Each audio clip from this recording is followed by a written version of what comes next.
contributors, and that's item 8, and you'll find it on page 11 of the agenda, members, the Affordable Housing Report Back and approval of the Forward Work Program, and the key author is Pania Elliott, our Principal Policy Analyst, supported by Karaina Maki, and Karaina is our General Manager of Community and Social Policy.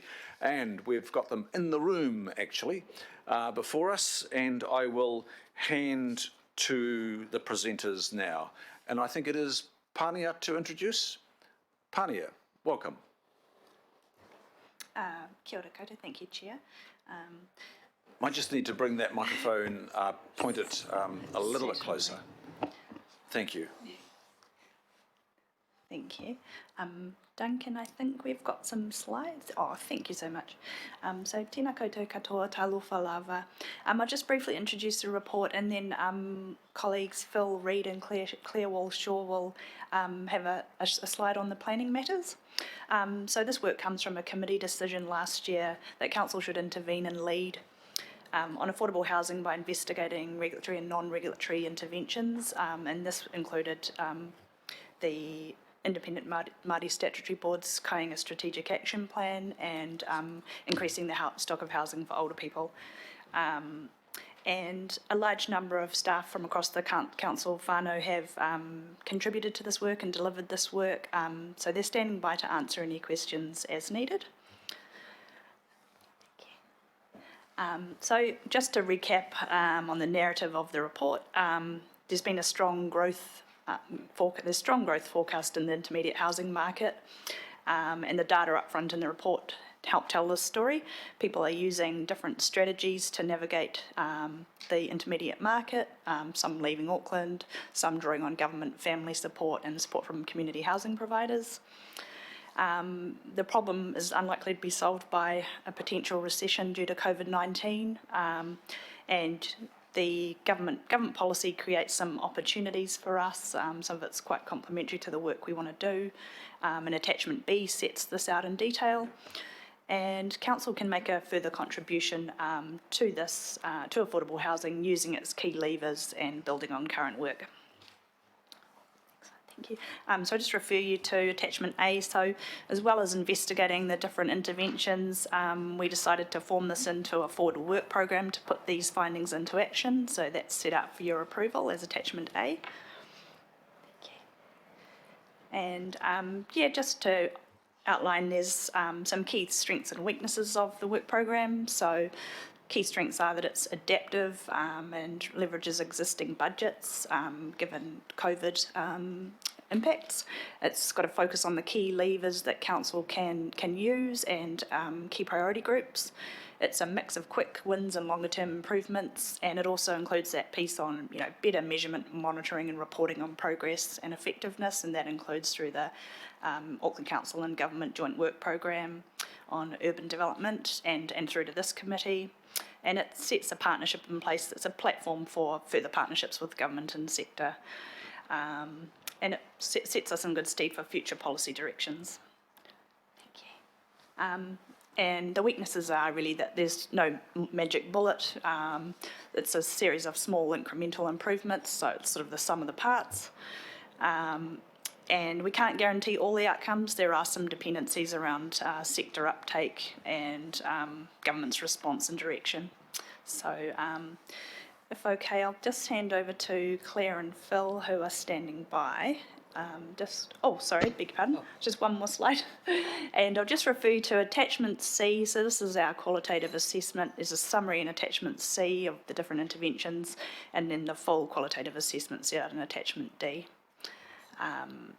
And we have Claire and Phil, I think, standing by via Skype. Claire and Phil, are you? Yes, we are. Thank you, thank you. Kia ora. Kia ora. Through the chair, Phil Reid here, and I have with me Claire Walsh-Shaw. Claire, within Plans and Places, has been leading this work and is available for detailed questions, and particularly ones related to the Queenstown presentations we had earlier as well. So what I've done here is just preview what we will report to you on within November. And I must stress this is where we stand at the moment, and we will continue to explore the issues and ideas from the public forum this morning. I don't think there's any disagreement in relation to the benefits that can come from if we are successful and do actually manage to achieve an operative status of a plan change which either addresses a mandatory inclusionary zoning or looks to progress incentives through a voluntary inclusionary zoning. The issue, as far as I see it, is the risks associated with being able to actually get to that operative status. So just to look at the actual policy settings that we've got for mandatory inclusionary zoning, through the HASHA legislation, there was support for the provision of affordable housing because of the incentives that were given through the decision-making, appeal rights and speed of processes to actually get those precincts and resource consents in place. That was a sufficient incentive that the public good give back, which was the provision of affordable housing, was taken up as an opportunity, and there were a large number of those that did occur through SHAs. There was an attempt to continue that on through the actual proposed unitary plan itself, where we looked to have a threshold of 15 units and beyond being a mandatory requirement that a 10% retained affordable housing be provided. This, however, fell over at the recommendations phase by the Independent Hearings Panel, and the decision by Council was to go with that recommendation. So we currently do not have provisions within our plan that seek a mandatory inclusionary zoning. The policy landscape since that point in time has not changed markedly. I do want to acknowledge that there is this December plan change, which we will be looking at very closely from Queenstown to look at how they actually propose to do that, whether it's through a mandatory requirement or through a voluntary requirement. But the recently released National Policy Statement for Urban Development, which does have as a main objective affordable housing, has a policy response which is enabling of supply and does not seek to actually utilise either value uplift levy or inclusionary zoning of any sort. So the original submission by central government on the unitary plan was opposed to our affordable housing provisions that we had, and the most recent national direction through that National Policy Statement on Urban Development doesn't take up any further opportunities of utilising these planning tools. So I'm not so sure that the actual policy landscape has changed significantly since our last attempt that failed in 2015. The voluntary inclusionary zoning, which is the incentive-based technique, can potentially deliver this because there is an element of choice where there are standard provisions which will apply through the unitary plan, or bonus provisions that can apply where the developer can choose to take that opportunity but must give back through the provision of affordable housing. Now, my observation of that is that it works best when there is a bonus which relates to site size. And we had that in place for our mixed housing suburban and mixed housing urban zones when we notified our proposed plan. But through the recommendations and decisions phase, as you'll be aware, we have removed density from most of our residential zones other than the single house zone. So the ability to provide a bonus is not available through allowing for developments that go beyond density. There are other techniques that you could take, such as by enabling additional height or additional site coverage, which will look to be explored in the latter parts of the hearings process with the Independent Hearings Panel, when Council had moved to consider the situation of not having density. However, the panel recommended against those provisions as a whole. I must also stress that there are other issues that we need to look at very carefully, that if under the RMA you are looking to allow for affordable housing through a bonus provision, you do need to make sure that you can actually have a strong policy framework in place for that. So we would need to actually make sure that we have this right from the regional policy statement down through into our district plan provisions as well.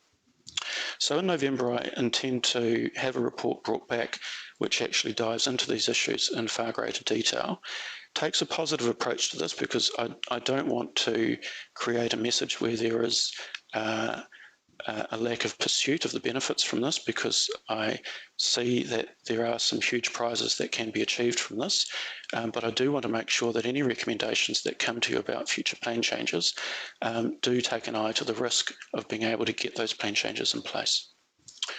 So the principal focus at the moment is for us to actually push for further legislative support in this area and to work with other councils to be able to continue to put that pressure, and then to explore all other ways that we can within the existing planning system to be able to support these outcomes being achieved. Thank you, Phil. Pania, back to you, is it? Oh, kia ora, through the chair, thank you. We've finished our presentation, so thank you. Thank you, Pania, and Phil as well. Now, on the line, members, we do have a number of our key staff. We've got some 15 key staff online that can fetch your most difficult questions, I think. So I'm inviting some difficult questions. Now, I just want to signal, we do have a motion before us. That's a staff recommendation. It outlines attachment A there. Probably when I look at attachment A, a lot of it is actually underway or in place, and the only real outstanding is the further report that Phil Reid refers to, and that's the report on inclusionary zoning and increasing our stock of housing for older persons. Now, having talked to a few councillors and the mayor this morning, I think there's going to be a bit more than just that A on the table, but I'll invite Councillor Bartley to move the A at the outset, and would the mayor like to second the A to put it on the table? Yeah, pro forma. Okay, we'll put Councillor Bartley, would you move the A, and the mayor will second the recommendation under A, that is to approve the work program, which is attachment A, and that's a single page on page 25. And there's likely to be further motions coming forward. Now, let's take some questions, and I don't have any at this time. I have plenty in the room, though. I'll start with the Mayor. Mayor Goff. Yeah, and thank you for officers for putting the work forward. But in a sense, we've spent 18 months, and I'm not quite sure how far advanced we were from when we looked at this in March last year. And I guess the area that we've got the greatest focus on is inclusionary zoning. So my questions are to Phil Reid. I think what you're actually telling us, but trying to let us down gently, Phil, is that you don't think that we would survive a challenge before the Environment Court for the imposition of inclusionary zoning. Have I got that right? Maybe I'll just start with that question. Yes, that's right. Yeah, okay. In which case we're in a bit of a position like we were yesterday with universal housing design, exactly parallel actually. So what you're saying to us is that this needs an approach to central government for legislative change. Do you have any, this is just an off chance question, do you have any insight as to why central government hasn't moved on this, given its commitment to affordable housing, other than what you've mentioned, which is the focus of the national policy statement was on supply, and the worry was that this might impede supply. Is that the guts of it? Yes, I think the approach by central government through the National Policy Statement on Urban Development is to further support that supply side perspective. So supporting a greater range of typologies across a greater range of locations. So my last question through you, Mr. Chair, is this. When you come back to us, I'd really like it if you could include in your report the guts of the Independent Hearing Commissioner's opposition and what our response to that is, the Productivity Commission that was likewise unenthusiastic, but also an assessment. I think you said you were going to look at Queenstown, because I presume they had trade-offs that they could do to get that contribution from their developers, but also just an assessment of how the inclusionary zoning worked under a place like Hobsonville, and we've got Adrian Young-Cooper who can probably help us with that, and Chris Aiken. But my impression from both of those individuals is that the inclusionary zoning worked quite well in Hobsonville. Can you comment on that, and can you make sure that when we get the report back in November, we've got a pretty full-blown account, and where we've got opposition coming from independent hearing commissioners and potentially the Environment Court, what are our responses? How could we meet those criticisms and overcome them? Yes, we'll commit to all of that. So, sorry, just part of that, if I can get you to address now, is can you tell us a little bit about, say, Hobsonville Point and what the outcome of the inclusionary zoning requirement was for that? I presume that was done under the special housing areas. My understanding, yes, there were some special housing area developments at Hobsonville, but there was also the enabler of that to be driven through the actual land ownership itself and the establishment of typologies, the requirements that are on titles and the precincts themselves that were originally crafted through the Waitakere district plan. And your impression about the success of the inclusionary zoning? Because Chris Aiken talked he lives there, and he said it worked really well. Is that the impression you have? Do you have have you done any research on it? Well, my own personal observation of that, and I haven't carried out any specific research on that, is that you're correct that Hobsonville is probably the best example that we've got of where there is that mix of affordable housing and in a way which actually works well as a community. Thank you.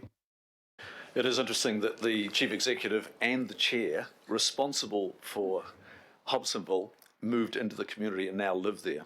And I've just learned a well-known journalist has moved there as well. So it is a huge success, and it's a really good question the Mayor's asked there. How come it worked so well there?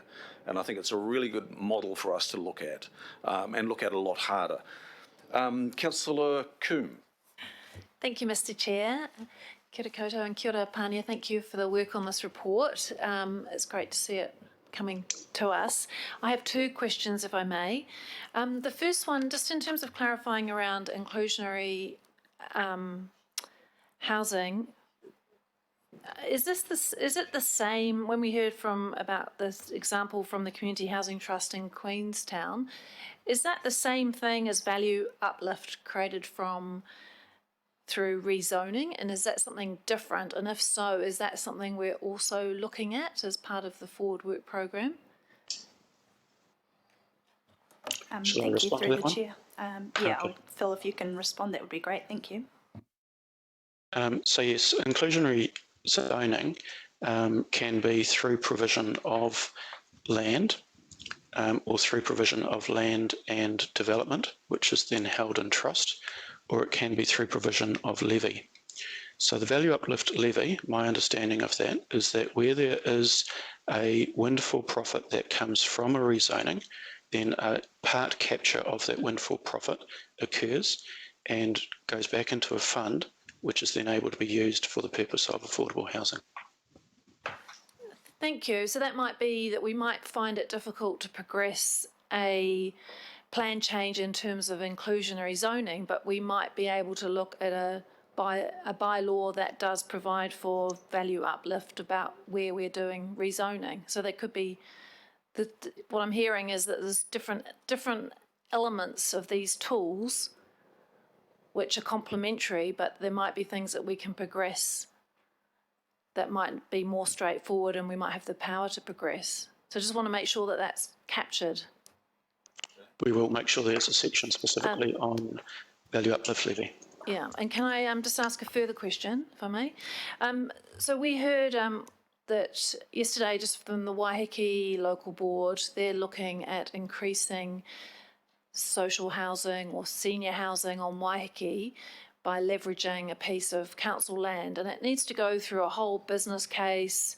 It's a long way from getting progressing at this stage, but I just wanted to understand, does this the forward work program, and I see in there that there is an intervention in terms of investigating increasing the stock of housing for older people. Does that mean that the Waiheke local board would actually be given some officer support to be able to progress a project like that?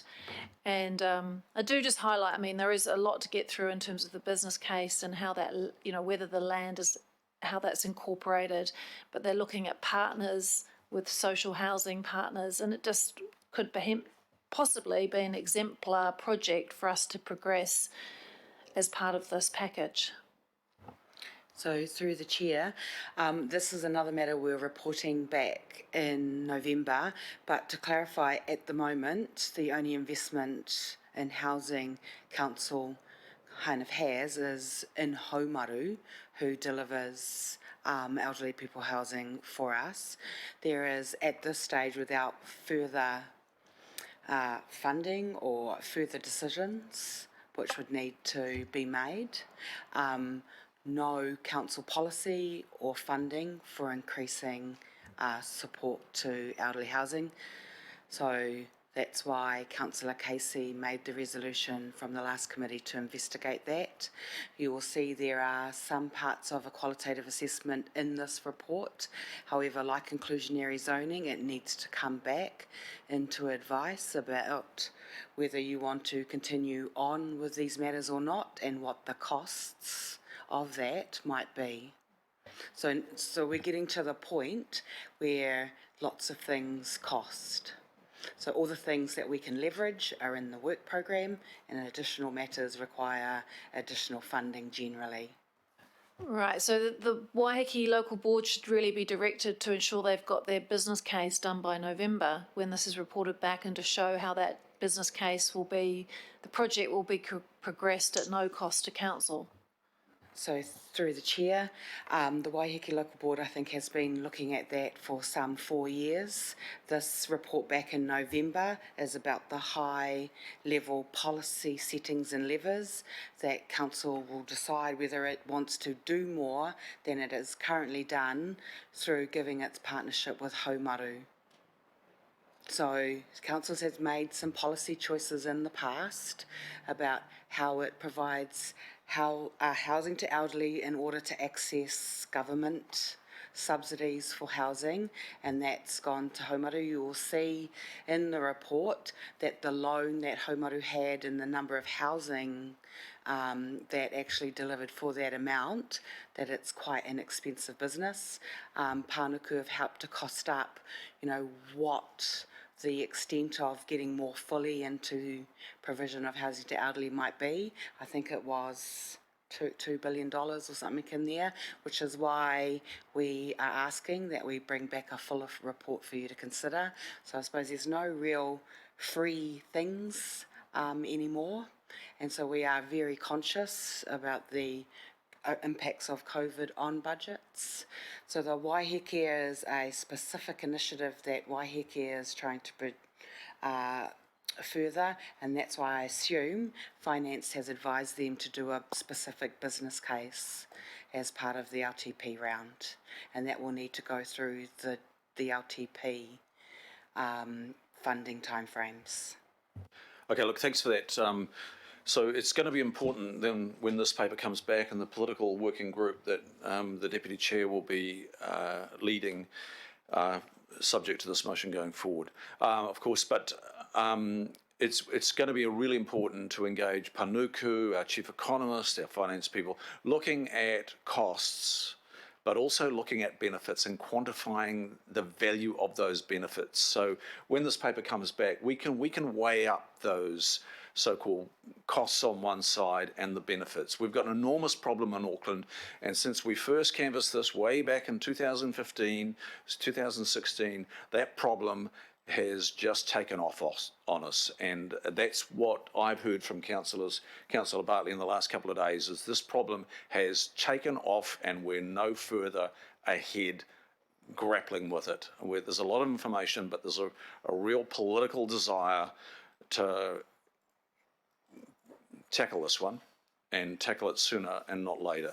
So look, if I can just say, let's look at the cost, yes, but let's look at the benefits and that's pertaining to the inclusionary zoning and the increase in the housing stock for older persons. Councillor Coombe? Oh, sorry, you finished, Councillor Coombe? Councillor Cooper? I mean, this may have been answered, but I mean, I was part of the unitary plan adoption where we decided it was really difficult to maintain that inclusionary zoning because we didn't know how to monitor it and make sure those houses were retained by people that needed them. So I guess I suppose that's what we're looking at, aren't we? Just how can we basically be the affordability police? And is that really, in a lot of this work going forward, that for me was the key to it. So I guess that was the blockage to stop this. So I want to know how we can. So through the chair, so inclusionary zoning is of some type is probably the only regulatory mechanism we have, and the rest of the mechanisms cost money in some form of investment or another. So unfortunately, Alina from DPO is kind of the expert on how all the affordable housing worked through the HASHA legislation. She is unfortunately not available today, but she will be providing her advice with Phil in the report on inclusionary zoning and how things have gone in November. So that's why Phil isn't as expert as Elena on how Hobsonville has worked. But as you know, holding the affordability That's the key to it, isn't it? You can do it, but then you've got to hold it in time. Yeah, thank you. Thank you, Councillor Cooper. And Councillor Bartley? Thank you, Mr. Chair. One of the public forum talked about doing looking at the immediate need or something because of COVID. What COVID has highlighted is what we already know, and what screams out to me in the report is Māori and Pasifika. I'm wanting to know, with the Forward Work Program, how can we really target Māori and Pasifika? Like really, is it a resolution that we do that now for the work program, or how do we do that? So through the chair, so statistically, when you look at those most in need for a lifetime of need around the life cycle, so if we talk about those who are elderly and where the deepest need is in that, actually statistically it is Māori and Pasifika. So not all of those who are elderly are in need for elderly housing, but when you look down into the statistics, that's where the greatest need is, and that is often across the housing market. But one of the things you'll see in the paper, so we have done the research we were asked to do previously, which is to bring back more information about the intermediate housing market and who's experiencing it. So there's really lots of different levels, but because often Māori Pasifika are the most in need, then you're seeing central government funding being highly targeted because they do targeted funding rather than universal. And you'll see Māori Pasifika are getting and picking up many of the affordable housing products that are available, whilst other of those who are in need who are picking up more Kiwi Build and other financial levers. So there is a mix of levers. The thing is that there is, like in most things in New Zealand, more need than funding through central government for this level. So, if you look at social housing, because this is a continuum, so where you have pressure on social housing, then that pushes pressure into the rental market. And so when you look at where pressure is for social housing, then that pressure is on Māori and Pasifika, generally single mums, 24 and under with 3 children. And so that's, statistically where the real need is, and that pushes all the way through the market. So it's the same with homelessness. The highest numbers of homeless are Māori and Pasifika. You'll see we were also asked to look at the Kāinga Strategic Action Plan around the items that the Independent Māori Statutory Board has in that plan, and we have looked at that and put them in here for Māori, but it is, need is great in the Māori Pasifika ethnicities and in the places where they congregate the most. If I could ask again, please, Mr. Chair. So what can we do about it? I suppose it's all about what levers council wants to use and what costs it wants to place. So as you've heard, inclusionary zoning is a lever, but none of these levers come without great costs and great benefits. If you want to use additional land that council might hold for other purposes for this purpose, or you've contemplated using council land for homelessness before, and when making the decision on actually where we're going forward for affordable housing, it has generally been decided that you don't want to use council land in total for this. You kind of made a decision to kind of lead on some of the levers around the things that are in the work program. So we are getting to that point where to take things further, you're talking about perhaps LTP business plans or really funding the planning team to go through quite a hard and laborious plan process where they would need to be well funded to go through all the steps of that process. So I know it's a story you won't want to keep hearing, but we are on reduced budgets and reduced FTE, and generally there is not new money. So the work program represents the best levers for council to contribute to solving the problem, not on their own, but to make a contribution within the budgets and levers we currently have, subject to, though, the 2 additional papers coming in November.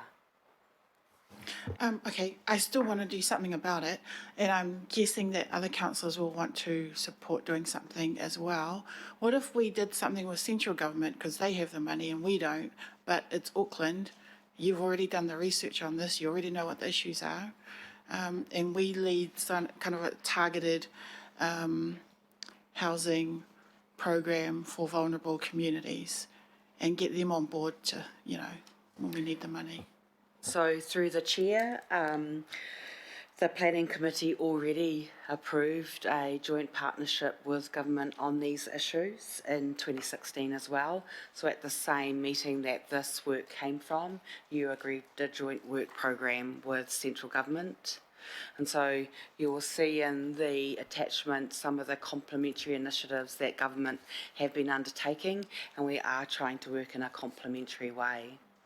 You'll see at a ground level, Pānuku, Kāinga Ora, working together, working with community groups, working with Māori groups to try and form partnerships to actually deliver affordable housing on the ground. Thank you. There needs to be a lot more. I think this is something that this political working group can pick up as well. And I can see that you are thinking exactly that, Councillor Bartley. Can I think we need to including 2 further councillors. Was that your intention, Councillor Bartley? Was yourself and 2 further councillors and an independent Māori statutory board? I'm just quizzing the motion at the moment, which is a good one.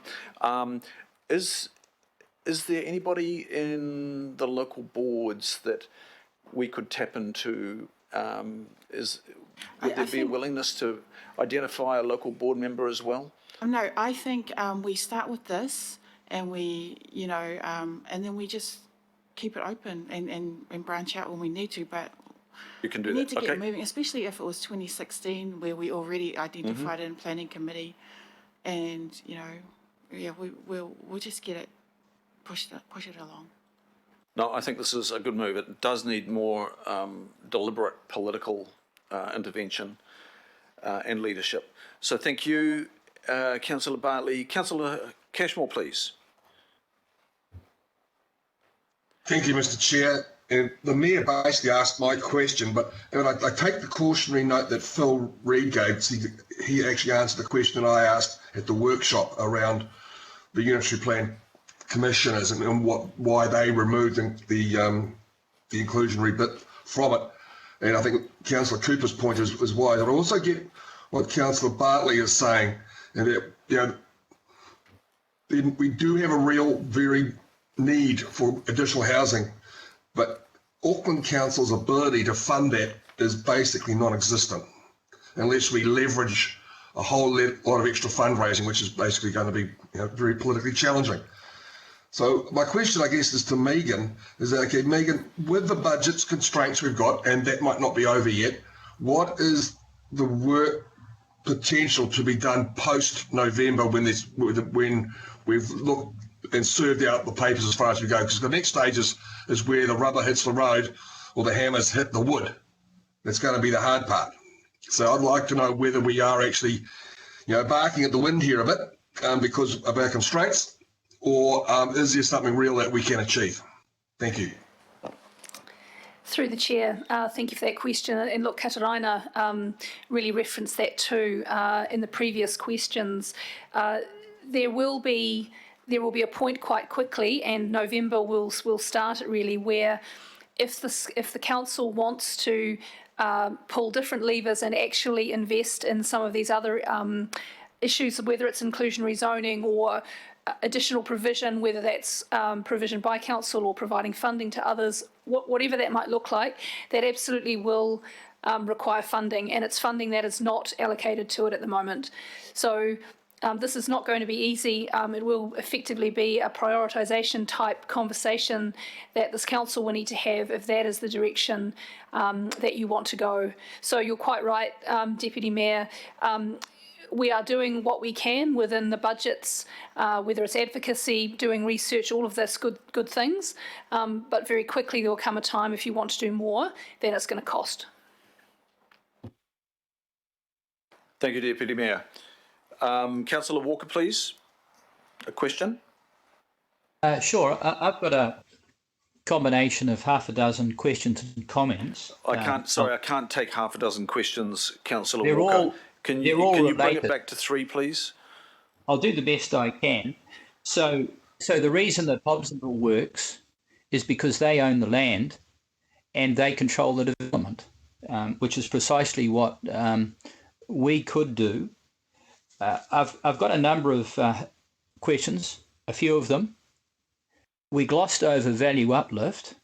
I'd like to know where that examination sits, not just as it goes to potential funding for housing, but funding for a number of issues, because we continue to lose many, many millions of dollars a year in the potential of value uplift. So I'd just like to know where that examination is at, whether or not there is any further work occurring there, or whether or not we've just given up on it. Don't need that answer now. I just note in terms of sales process, and that referred to the feedback we had yesterday, that there doesn't appear to be any checklist around inclusionary notions in sale around affordable housing. So I just wonder whether we're looking at that in terms of properties that we're actually selling. And of course, once we've sold all of these properties, that lever won't exist anyway. So I've got a question mark over that. Just a suggestion, and that's why we don't actually generate some pilots ourselves.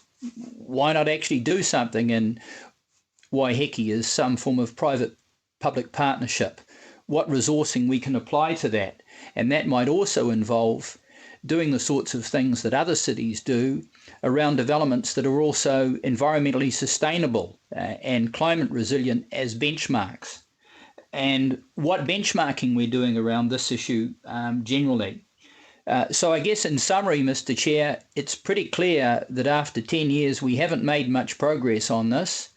And unless we actually have some substantial commitment, I question whether we're going to have any progress going forward. Thanks, Councillor Walker. Look, the points you made, the questions, I think if we leave those with the staff, and they will go before Councillor Bartley's political working group as well. I think it was an interesting point you raised about a pilot, for example. There were some interesting nuggets in there that we will explore. Thank you, Councillor Walker. Councillor Watson? Actually, I won't ask the question, Mr. Chair. I'll just wait and make a few comments at the appropriate time, I think. Okay, thank you, Councillor Watson. Councillor Dalton? Councillor Dalton, are you with us? We might come back to Councillor Dalton. I am here. I'm sorry, I couldn't find my mute button. Really nothing, just the comments that I've put in the box at the moment. I'm listening. For the separate conversation is I'm just trying to get my head around Waihiki's mandate to continue down the path that they are, but that's not for this, I don't think. And thank you for the papers, Pippa. Councillor Dalton, do you want to go through the comments in the box? I don't have that in front of me, you see. I'm not sure about others in the room. Those online will be able to see them. Do you want to just reiterate any key points? My comment was that I was agreeing with Bill. I can understand the levers that we have, that we can control over helping work towards affordable housing. I'm not sure how far we can go in terms of what Wayne was just talking about, of doing pilots, of more investment. I'm conscious of our priorities that we have agreed to. I know we're going into a long-term plan. Those priorities might change.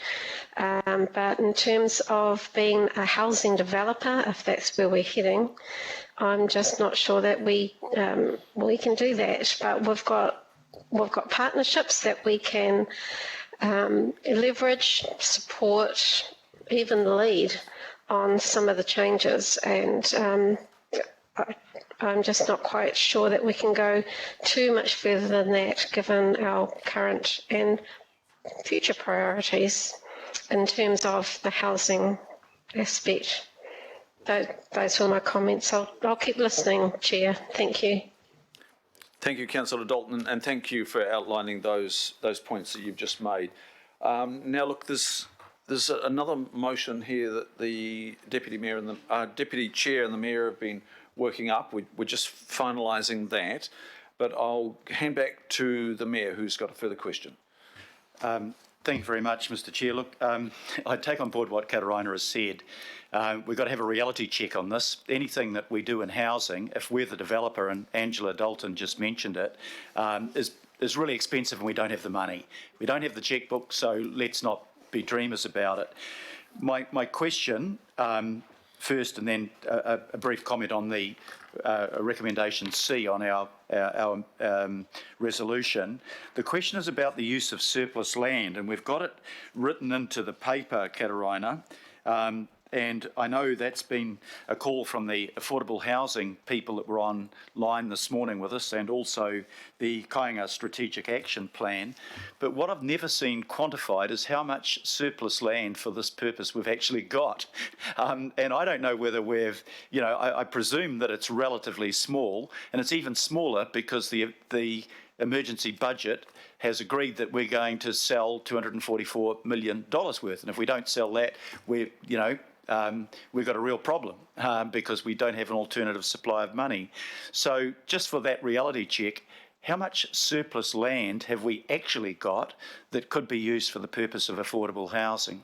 And what would be the sum of money that it would effectively cost us if it was available for that rather than for a contribution to the emergency budget? So just a couple of points.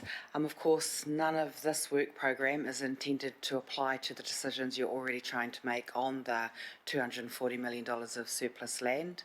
So I'd like the chair of the Finance Committee to hear me say that. This is about the future, but there are two things that do link to Councillor Walker's questions and Councillor Dalton as well. So one is we will get an up-to-date briefing to all councillors on value uplifts. So both Phil from Planning and the Chief Economist have been working a lot on value uplift, and we can make sure you get that. But there are opportunities. There are small opportunities, and it just depends. So when you look at the potential for Māori land, they'll often identify land, and then we will come and assess it and look at a range of issues. Now, what the work program signals, it signals to all council staff like myself who assess land to see what it should be used for, whether it could be disposed of, that affordable housing is now a consideration with the other considerations that we need to look at when surplus land becomes available.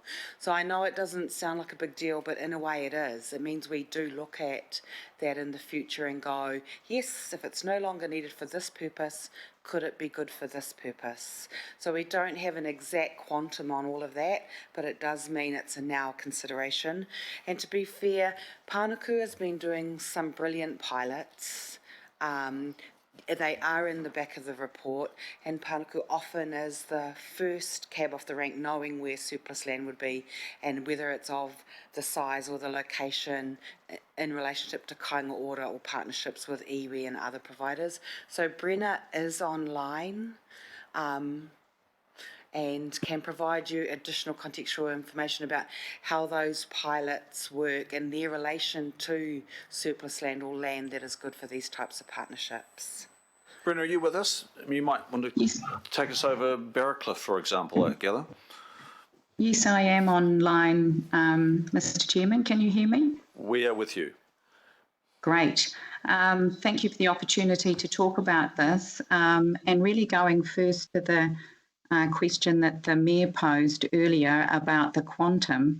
I guess we've worked out, looking at the Pānuku program and the surplus land that has already been approved for disposal, we think it could deliver approximately 11,000 homes over about 10 years. Obviously, that needs to be a mix of housing types. And as you know, in each location, we try and work towards residential choices, social, affordable and market housing.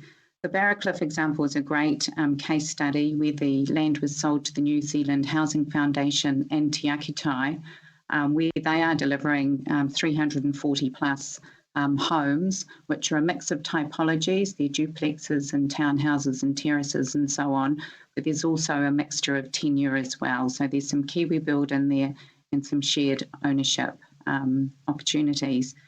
It's also in a location where some of the housing is slightly more affordable. So I think the important thing is that Council is using this lever. We are undertaking partnerships with kāinga ora, with community housing providers, with iwi and others to provide a mix of housing and to facilitate housing choices. We share that pipeline of opportunities with community housing providers and with iwi and have an open door for ideas to come forward.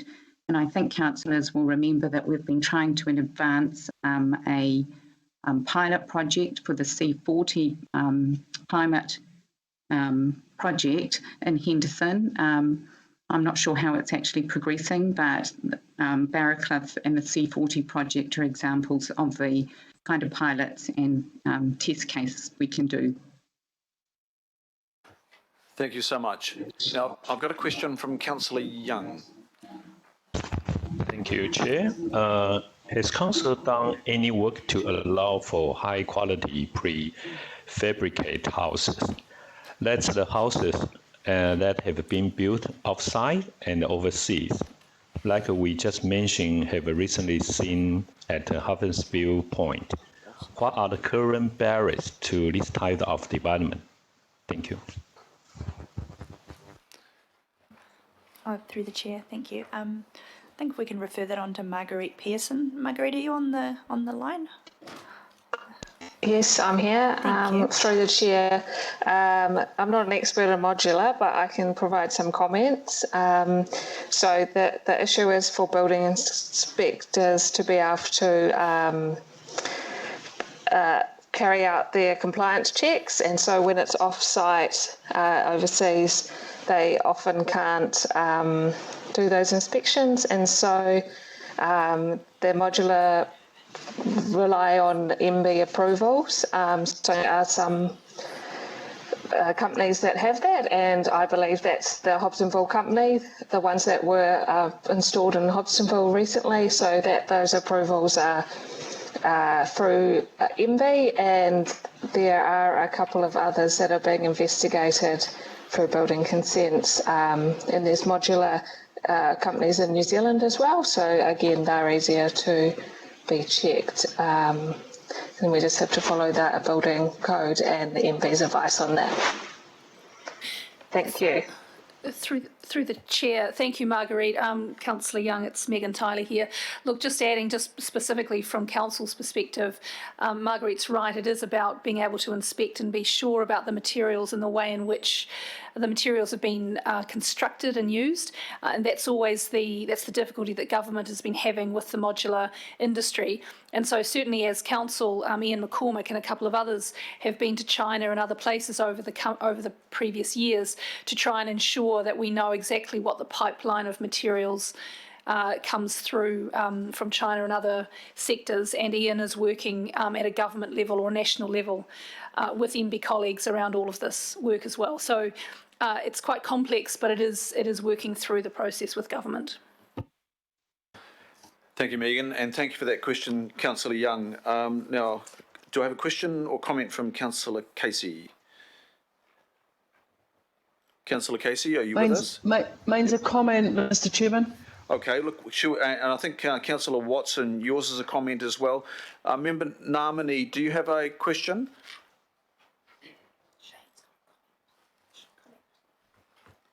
No, it was going to be more of a comment, Mr. Chair.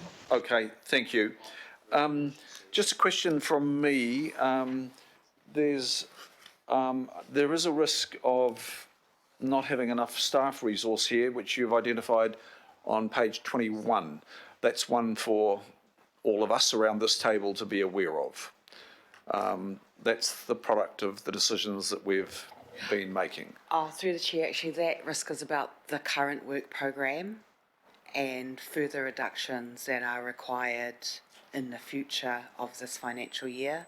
So this work program is based on what the budgets and staff levels are now. So as you're aware, they still do need to come down more, but we will come back to the committee if future organisational changes impact the delivery of the current work program. Okay, well, you're going to have to let us know. I'm sure you would, Katarina. You'll have to be upfront about that. We're the ones in charge of it, so we're the only ones that can make a difference in that area. Now, the further motions there from the Mayor and Councillor Bartley, they reiterate a lot of the things that we're already doing, but the things that are not resolved, so we have to keep banging the table. And that's about the briefing papers to the incoming ministers and the Romans 1 to 4 there, members. So if you can keep an eye on that. Can you be thinking about your availability? Councillor Bartley is looking for 2 other councillors and an independent Māori Statutory Board member. Member Namani will leave the independent Māori Statutory Board naming to you and your colleagues, and you can come back to us. But members, yes. Can you please, yeah, I've got Councillor Cooper's interested. Are there other councillors? Councillor Casey, are you interested in working with Councillor Bartley in this political working group? You betcha. You betcha, you're in. Look, I'm sure Councillor Bartley doesn't want to exclude anybody else, so that's our 2, but are there others that would like to participate? Perhaps they can just email. It's all right. We can carry on. Just let's email interest to Councillor Bartley, please. So we've got 2 names there. Can we change that from 2 further councillors to the names, please? Thank you, Councillor Cooper and Councillor Casey. Just a question from me, or maybe it's a comment. I was a bit surprised to see this increase in the 50 to 64-year-olds in the intermediate housing market category. I was thinking, it's got to be younger demographic that I'll be reading, but I was quite surprised. Is that a recent development that 50 to 64 age group has shown up? How does that compare with, say, 3 years ago? So, through the chair, these are an update, so they are using the available 2018 census data that we have. You will notice in the report we talk about one portion of that group on the increase, which is there is an increase in older, and some of them, a large portion, well not a large portion, but a portion of them are older women who are recently separated. and that has a big impact on their ability to find housing. But we do have a full report, like very full report of all the breakdown of this. And so as not to overburden the agenda, we have noted we will send you all these via memo before your next meeting. So you can have the full data analysis of all the breakdowns of all the different groups and demographics identified in here. But it is a growing group, and as is the professional sector is one of the biggest growing groups, and the other one is young families. So they are growing since the last census data. And those in the intermediate housing market are moving house and suburb and school and everything else that goes with it more than twice as often as the balance of the market. Yes, and it's particularly dependent on the market, so that the more renters in the market, the more expensive houses are to buy, the more readily landlords in the past, before the recent changes to the Tenancy Act, could put up rents because they know they've got queues of people waiting to rent their properties. So we are still, the chief economist, of course, has been advising us on what the impact of COVID might be, particularly things like Airbnb rentals that might now come on the market.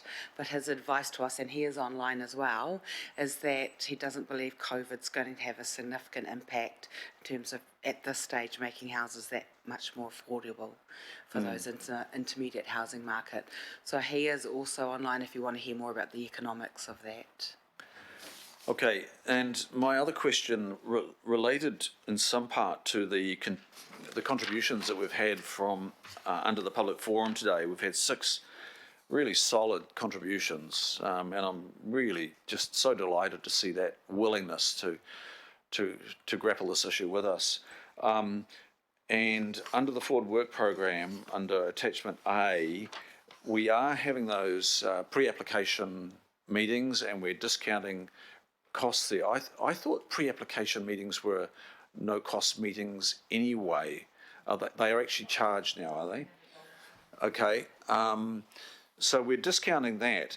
The earlier motions were about making also grants available.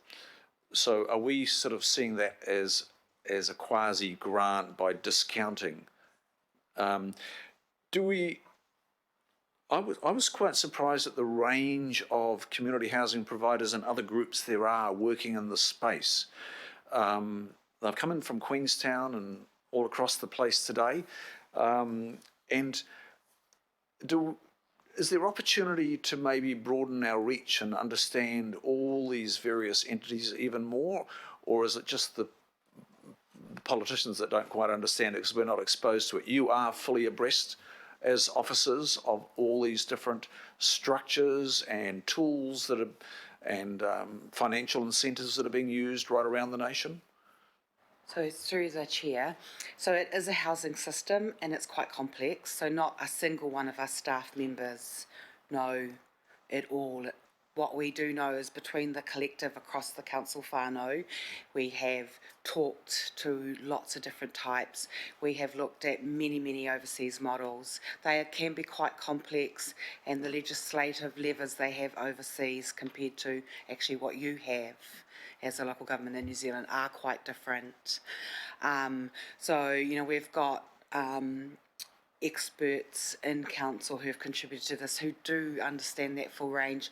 We've had staff use annual leave and go to Queenstown, and on annual leave they've gone and done the tours, they've talked to the trust, they've looked at the examples in Hamilton, they've looked at the examples in Wellington. It is an overwhelming amount of information.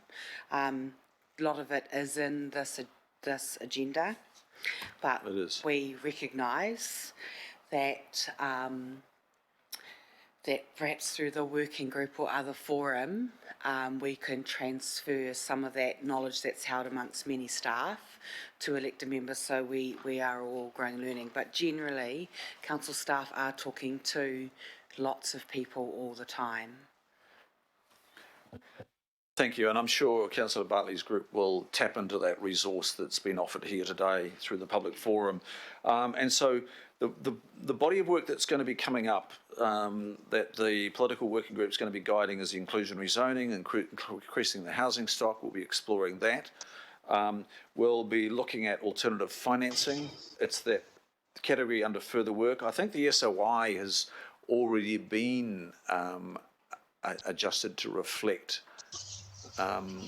our desire for Panuku and others, well, primarily Panuku, to look at affordable housing. That's already been done, hasn't it, Karaina? Yes, at some level it has, but we do think we could look at it a little bit more. But as Panuku is great in reminding us, they're actually leveraging a lot for outcomes for this program out of their existing business.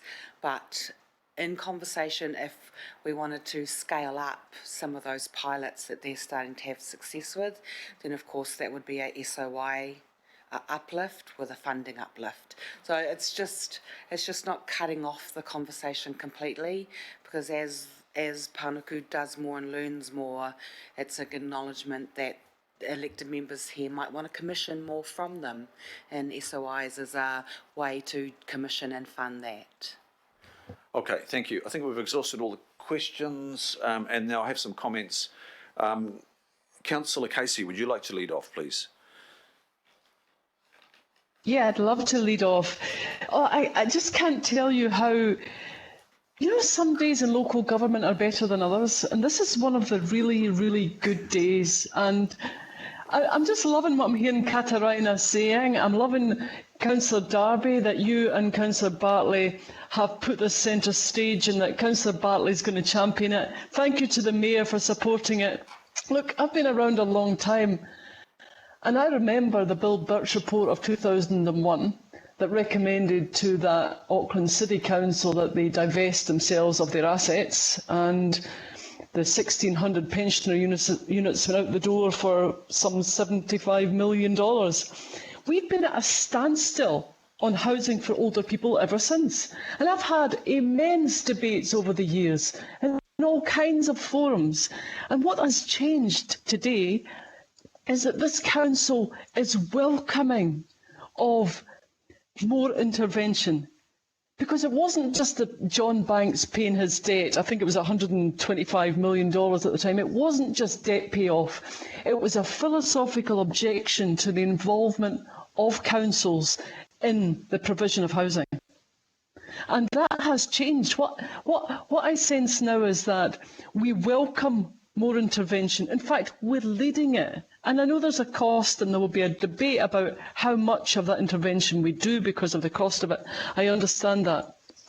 But when people look at short-sighted ideas to pay off debt, like selling pensioner housing, airport shares in the ports of Auckland, you can see how long it takes to recover from that. 20 years on. And here we are, we've had not one single new unit of pensioner housing added on to our existing stock. We are an age-friendly city.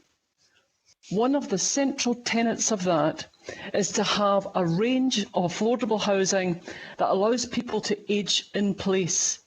Accessibility is really important to that too, so let's not forget that. So just a great day. I'm really loving it. I've loved all the presentations. Josephine, Bartley, I will be there when you need me. I'll do anything I can to make this happen, and I'll fight for it till I've got my last breath. But it's been 20 years, and it's been a long time coming. Thank you so much, everybody. Thank you, Councillor Casey. Councillor Watson, please. Yeah, thanks, Mr. Chair. Can you hear me all right? I've been having a bit of trouble with my link here. Is that all right? Nice and clear, we have you.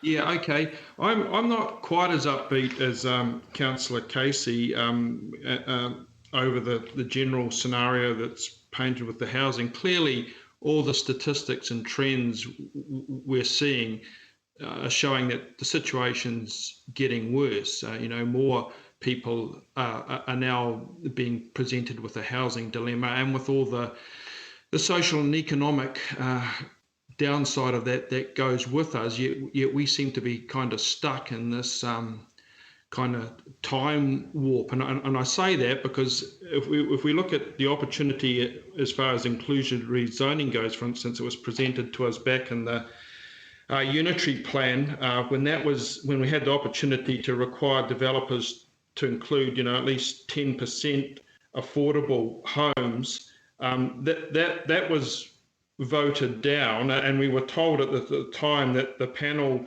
had accepted arguments by such luminaries as Housing New Zealand that the most appropriate way for the plan to address housing affordability is by enabling a significant increase in residential development capacity and a greater range of housing sizes and types. Well, we've had that now, Mr. Chair, for 4 years, coming up for nearly half a decade, and there has been no improvement. In fact, it's got worse. So the housing typologies, the kind of terraced housing, they're all up 800, 900, a million, 1.2, 1.3 in these big new subdivisions that are occurring all around Auckland. So it hasn't worked. The Hasher legislation has been pretty, that we bought into big time in this council from 2013 through to 2016, has been pretty roundly dismissed. If you look at researchers like Kay Saville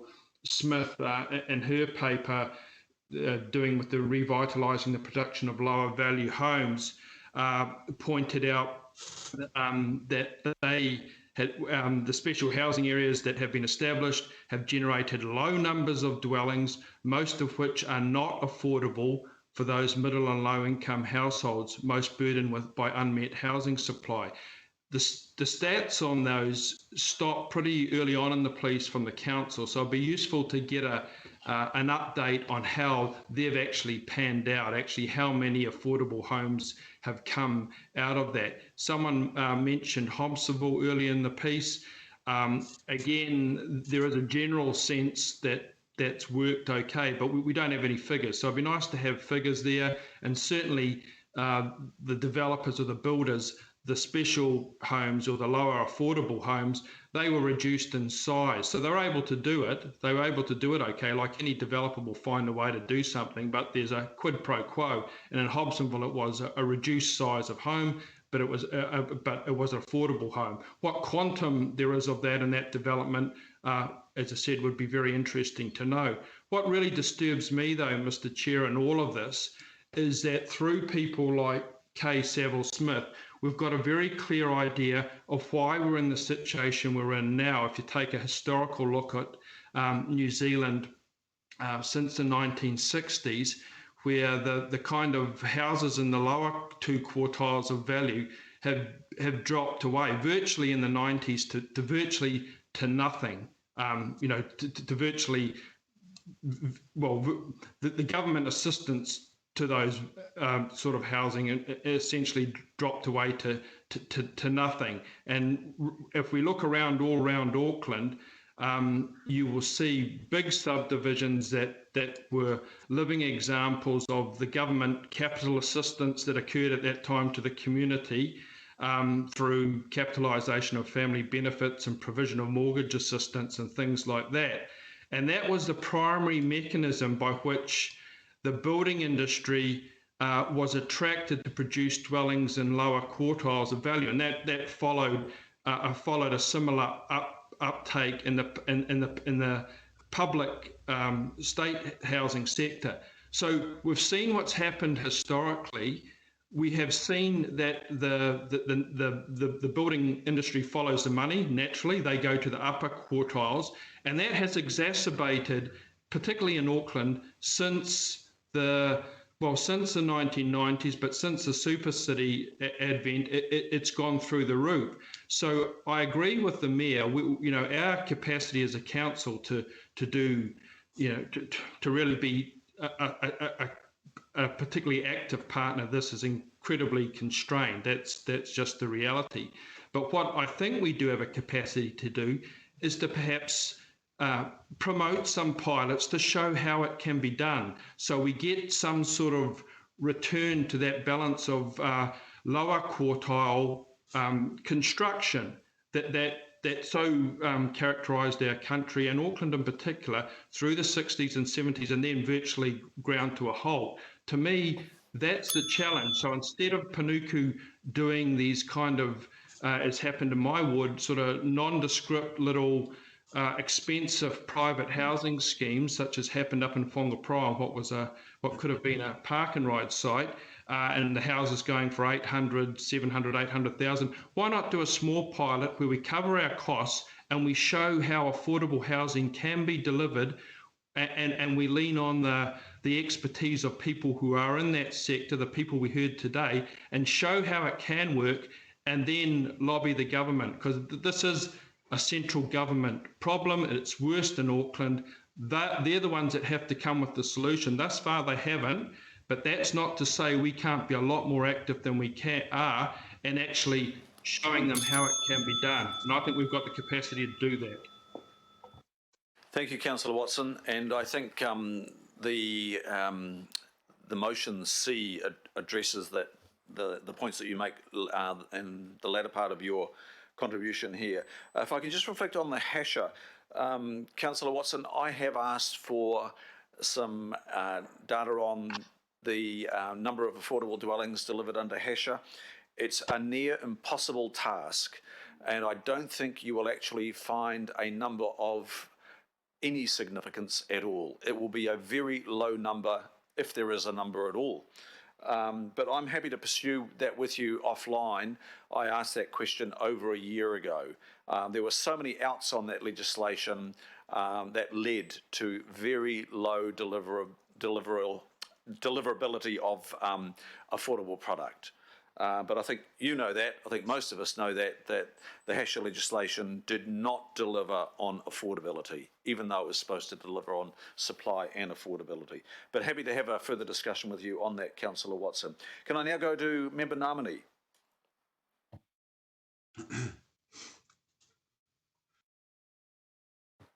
Member Namani, are you with us?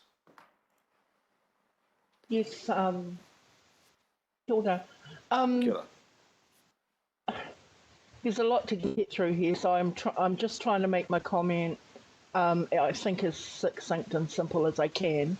I've been hearing all the kōrero around all the options, all the initiatives, the good and bad, and I think from where I stand, I think one of the important matters, and the Deputy Chair did underline it, is don't forget your treaty partners, don't forget the opportunities that come your way when you engage in a real way with mana whenua, mātā waka, not only mana whenua, mātā waka, but in particular Māori service providers, social service providers, housing providers, as we move towards looking at what the solutions might be for tāmaki.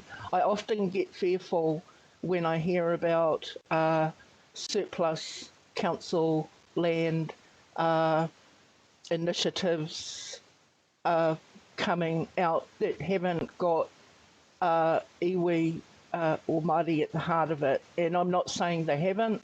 I guess there's such a complex array of models and pilots out there, but I would like to ensure that there's a filter test across all of this, that Māori are engaged in finding the solutions alongside council. And I think if we look at the coming out of the phase of the special housing, the whole SHA phase, who ended up delivering on affordable housing in that, despite all the complexities? It was Māori. So I think that's really what I'm stressing. As the Independent Māori Statutory Board,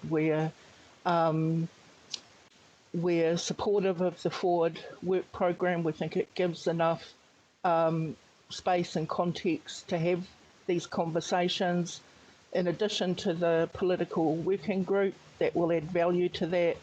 And also it's aligning to the kāinga strategic action plan, which was, in some respects, our response, having listened to Māori in Auckland in terms of what their needs were. So we're carefully looking alongside that whatever council does is lining up with where we think the opportunities lie to resolve the housing issues in Auckland. But yeah, that's probably just the comment I make. In all the midst of the complexity, don't forget the most, I guess, the most enduring partners that exist, and that is Māori and mana whenua. Thanks, Mr. Chair. Kia ora, Leanne. Councillor Henderson, please. Thanks, Mr. Chair. I just want to quickly acknowledge the community housing providers that have spoken to us today, and just add that we've got a fantastic trust in my ward called Vision West, and I want to thank you guys as well for all the great work you do.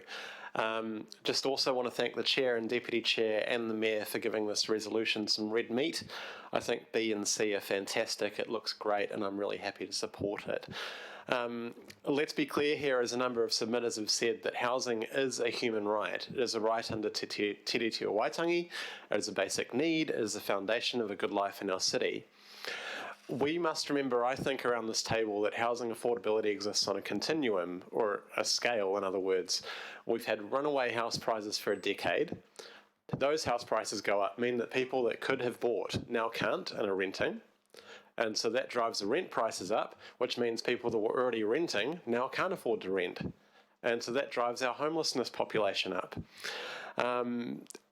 You know, it's crazy what's been allowed to happen. And it's up to government and to us to fix a problem in partnership. And I'm really glad to see that reflected in that resolution. You know, it's easy for us to sit here and say how important it is in the abstract, but when the rubber meets the road and we need to make decisions on individual sites, that's when we need to be brave. And I really want to acknowledge the emergency budget process around this and how there have been some really brave decisions so far. For some people, they say a big backyard is important to them, and that's fine. But there's an increasing amount of people in our city that don't care about that. They want to be a part of a community, to have an opportunity to own a stake in a community and to put down roots with their families, to have a park nearby, jobs nearby, rapid transit nearby. That's what's really valuable, especially for people that are in their sort of 30, 40, you know, under that kind of years, I'd say. But we have solutions in front of us, and I've heard sort of situations where council is quite constrained, and we do have some constraints. But I want to point out the CCO review, which said, let's give Panuku Development Auckland more resource to sustainably do what they need. And I think the answer for us as a council is looking at our town centres. You know, I represent town centres, Henderson, Glen Eden, where people are 1-story, 2-story, right in the centre of town. It's crazy. It's a crazy use of land. Town centres provide a solution to our problems in housing and in economic development, and it should be our priority to facilitate more development in these town centres. We need to, I think, each of us, think about championing this kind of redevelopment in our towns, saying yes to housing in our existing urban areas, and I think, as Imogen said, being bold and brave, and that's what we need to be. Thank you. Thank you, Councillor Henderson. And Councillor Coombe, please.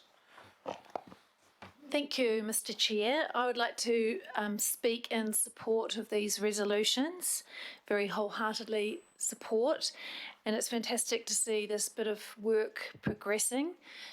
I remember also that it wasn't that long ago that to talk about council and housing, it was almost an allergic reaction. And we've kind of come from that history where there was a real pushback on council being involved in affordable housing. But when you look at all the levers that we're hearing, and there's a huge number of levers, we're hearing that it's a whole spectrum of tools that council has available, and we're involved in all sorts of ways, whether we like it or not, whether it's rating, consenting,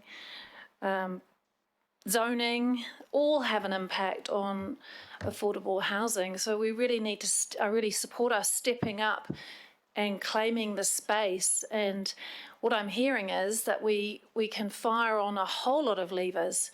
And a few comments I just wanted to make is I think I can understand the concerns about saying council shouldn't be a developer, we shouldn't finance, we shouldn't operate affordable housing. Well, we don't actually have to do any of those things to be part of the space of affordable housing and to make a difference, because there's a whole lot of other stuff we can do. And I mean, I'm just hearing about new things just from the presentations we had this morning, which were fantastic. So I really, just in terms of the value uplift, which I imagine the horses bolted on huge amounts of land, that we should have been tapping into that upzoning and the value uplift. But we can still move into that area and make sure we tap into the funding that's available. One area that hasn't been mentioned in the surplus land, I don't think we should ever call it surplus. There's no such thing as really surplus land. All land is valuable. Is about the brownfield sites. And just in my ward or the fringes of my ward, if you look at Mount Eden Station, there's going to be 100,000 square metres of development land. That is, the ownership there is at least a combination of council and government. Just removing the Dominion Road flyover, we're going to have 2 to 3 hectares of development land. Grafton Gully, the boulevard that is now a new project in the city centre master plan, releases hectares of land. So we haven't even touched on how we might be a partner in the development of that. And yes, a lot of the value from those sort of developments might go to funding the investment in transport projects, but we've absolutely got to be ready to step in to be able to partner and to use the tools that we have. And I think in the past, council has not been able to do that because we've just operated on the periphery, and we haven't really been aware of how we can best make use of brownfield sites. So I would absolutely hope that can be part of the mix, and that's why I really want to support the working group idea. And I'm glad that just remember Namame's comments around partnering and the opportunities for partnering with Māori and Matawaka and Māori providers and groups, because that's a whole other space that wasn't around so much 10 years ago, that council wasn't so aware of or tapped into. So a whole lot of things there that I think need to be taken forward that I really support, and I really hope that we can look at really firing up all of our tools, all of our levers, and really maximising the opportunities for developing affordable housing in Auckland, because as we've heard, it is a human right. It's fundamental under the treaty, and so thank you for this opportunity to speak and support, and thank you for all the work from the officers in bringing it to us. And I really would like to support the kaupapa and the mahi going forward. Kia ora. And now call upon Mayor Goff, please. Thank you very much, Mr. Chair. Critical to our vision of being an inclusive city has to be our ability to meet the needs of people for housing. And what we're focused on today in this paper is a group called the Intermediate Housing Market. It's a bit of a label that nobody probably understands what it means, so let's say what it is. These are the people, they're not eligible for social housing. They're stuck in the private rental sector. And the private rental sector just about drains them of every surplus dollar that they have. So they're immediately unable to save the money for a deposit to buy a home, but they would love to have a home of their own. And for a lot of people in that area, their one source of salvation is the bank of mum and dad. Yeah, that's how my kids got into their home, all three of them, because they had a mum and dad that had the resources to help them.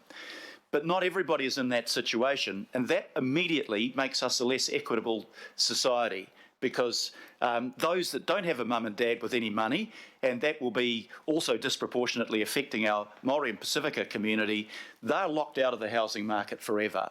So what we're trying to do is to tackle that problem. Now, is council powerless to do anything? The answer is no. We've heard from Panuku that they have plans to develop housing over the next 10 years for up to 11,000 households. And I'd really like Panuku actually to provide our council with the details of that. You know, and we all know about Barracliff. I've visited there, 340, I think it is, houses. Great. Working with the community housing providers, that's great too, and hope they can do more of that. But I really want to see that that's not just a pipe dream, that 11,000 houses, but it's something that is achievable. Secondly, we've got instruments ourselves. One, continually improving our consenting process to keep costs down, to do it more quickly. Secondly, to make sure that we are zoning, and the unitary plan did this to a large extent, so that there's an adequate supply of land for development. That also keeps prices down. And the third thing is providing infrastructure, and we can be proud that in the emergency budget we did keep $2.6 billion into infrastructure provision, a lot of it which will feed directly into facilitating housing. But let's come to the crunch point. We don't have a checkbook to develop housing ourselves or to own large groups of housing ourselves. So it has to be a partnership with the government. And we're doing that partly through the Auckland housing program, 20 to 30,000 houses developed, particularly in places like Mount Roskill and Mahere. And we need to keep that up. We need to keep pressure on the government on social housing. They're doing 3,000 to 4,000 houses in Auckland in the next term, but that won't be enough. So we need to keep advocating for that. But what we also have to do, I think, are the things that I've set out in recommendation C there. We actually want to have inclusionary zoning. We know that it can work and you can meet the sort of questions that Councillor Cooper quite rightly provided. We're not about providing a windfall profit for somebody by giving them a house that's cheaper than the value on the market and then they can do the capital gain thing. We're not about that at all. But we do want to have inclusionary zoning, and I believe that it can work, and we need legislation from them on that. We need to also look at what we can do to facilitate private sector involvement. Most landlords in New Zealand are mum and dad landlords, and they're not generally that good and professional at what they do. They mean well, but they don't provide, they generally got 1 or 2 or 3 houses maximum. What we need is that professional investment you're seeing overseas in countries like the States and Germany and the United Kingdom, build to rent. So we really want the government to start to deliver on incentives to build to rent. And then the last thing that I'm just going to mention, because I'm almost out of time, we put a lot of work in. Now, those that are online can't see this, but this is the Merrill housing report. I think it was a damn good report. Councillor Darby was on it with me and Deputy Mayor Cashmore.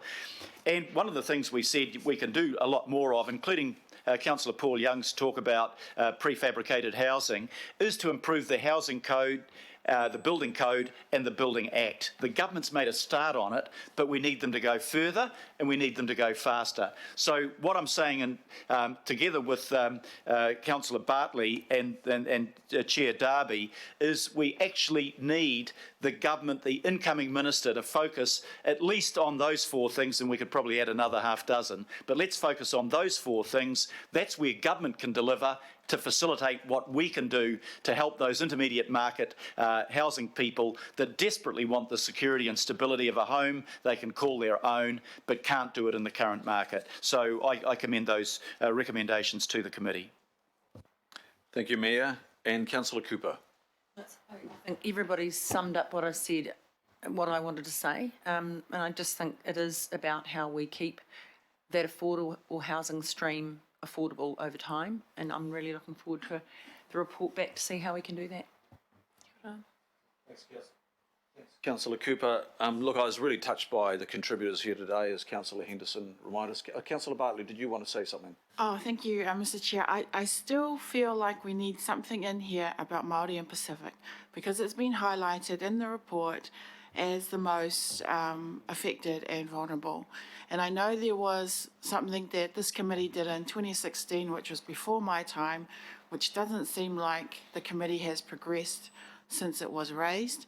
But I'm just wondering how we can address that point, because it's still sitting there like a boil that we haven't even touched.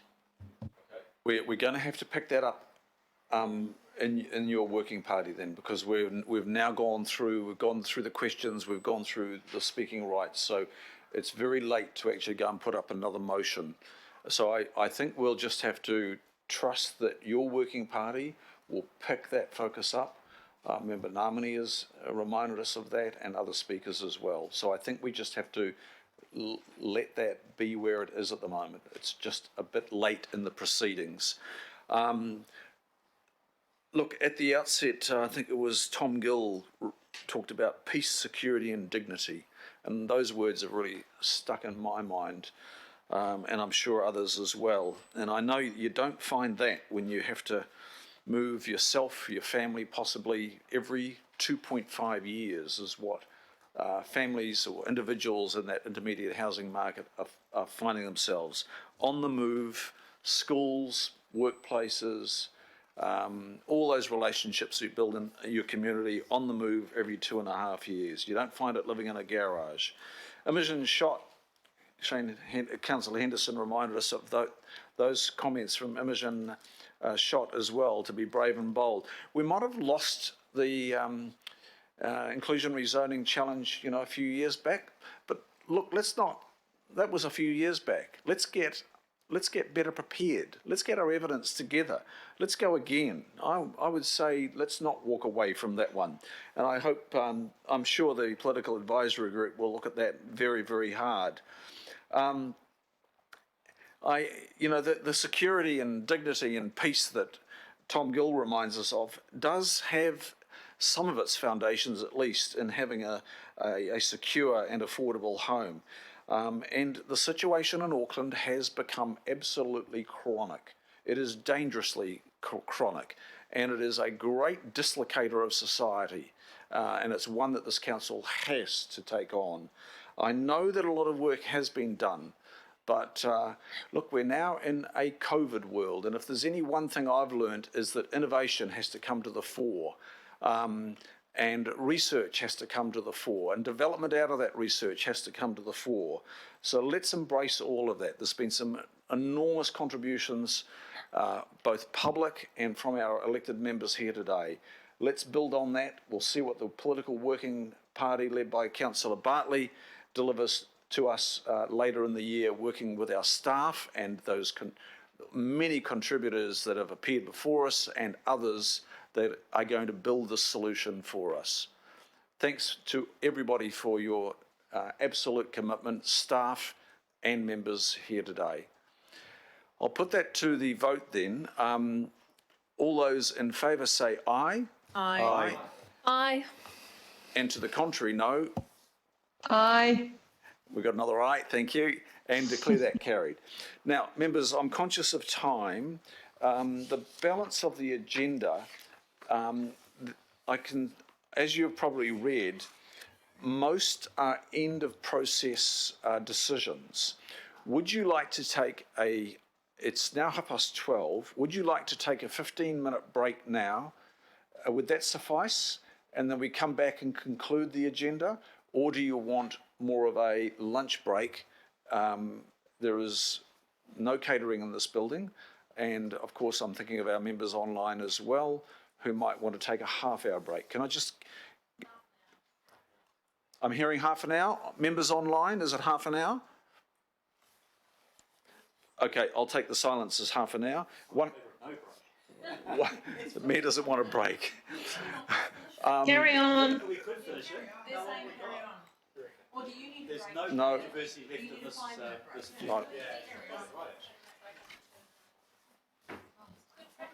Why don't we have a 5-minute break and finish this? Okay, I'm hearing it's a 5-minute break. Refreshment break, and we're back in 5 minutes, members. Thank Thanks. you. Merrill compromise.